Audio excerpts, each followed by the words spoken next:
ఈ ప్రకాశం జిల్లాలో కొండేపి రిజర్వ్ నియోజకవర్గంలో పొన్నలూరు మండలం చవటపాలెం గ్రామంలో ఈ మా కుర్రవాడు దళితుడు ఎస్సీ మాల కులానికి చెందినటువంటి వ్యక్తి.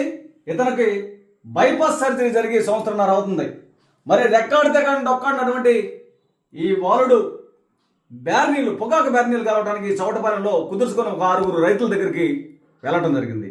అయితే ఈ పని పూర్తవుతుంది, ఇంకా 4 రోజులకు 5 రోజులకు పని పూర్తవుతున్నటువంటి సమయంలో అక్కడ మరి జాలాది మాల్యాద్రి చావా హరిబాబు అనేటటువంటి కమ్మాయన, జాలాది మాల్యాద్రి అనేటటువంటి చాకర కులానికి చెందినటువంటి ఆయన, వీళ్ళిద్దరూ ఒక రోజు రాత్రి ఫుల్గా మద్యం సేవించి ఇష్టానుసారంగా మాలనా కొడక మేము చెప్పినటువంటి మాటలు ఏనవా, కులం తక్కువ నా కొడక అని చెప్పి నీచంగా జరిగింది. ఇది మాట్లాడి రాత్రిపూట ఇతన్ని పడేసి ఇష్టానుసారంగా కాళ్ళతోటి చేతులతోటి మరి ముక్కులమిట నోటమిట చెవులమిట రక్తం వచ్చేటట్టుగా కొట్టి చచ్చిపోయాడని చెప్పి వెళ్ళిపోయారు. ఇతను అపస్మారక స్థితిలో పడి ఉండి ముక్కులమిట నోటమిట చెవులమిట రక్తం వస్తుంటే పక్కన వాళ్ళు చూసి హుటాహుటిన జిల్లా కేంద్రమైనటువంటి ఒంగోలు జీజీహెచ్ హాస్పిటల్లో జాయిన్ చేయడం జరిగింది. 4-5 రోజులు కోమాలకు పోయి తేరుకోవడం జరిగింది. ఇది జరిగినటువంటి ఒక నగ్న సత్యం.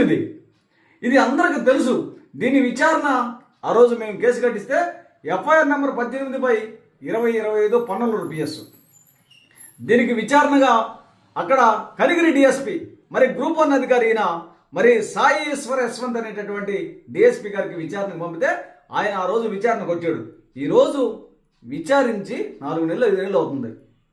ఈ కేసు అబద్ధమో, ఈ కంకణాల గోపిని కొట్టలేదు, ఈ చావా హరిబాబు కానీ జాలాల మాల్యాద్రి కానీ కొట్టలేదు, అది అబద్ధమో తప్పుడు కేసు అని కేసు రిఫరల్ చేపించాడు.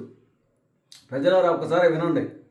దారుణంగా దుర్మార్గంగా నీచంగా వాళ్ళు కులబలంతో ధనబలంతో అధికార బలంతో ఆ విధంగా కొట్టి హాస్పిటల్ జాయిన్ అయ్యి కోమాలకు పోయి అపస్మారక స్థితిలో ఉంటే దళితులకు జరుగుతున్నటువంటి న్యాయం మీద రిజర్వ్ నియోజకవర్గంలో అసలు కొట్టలేదా?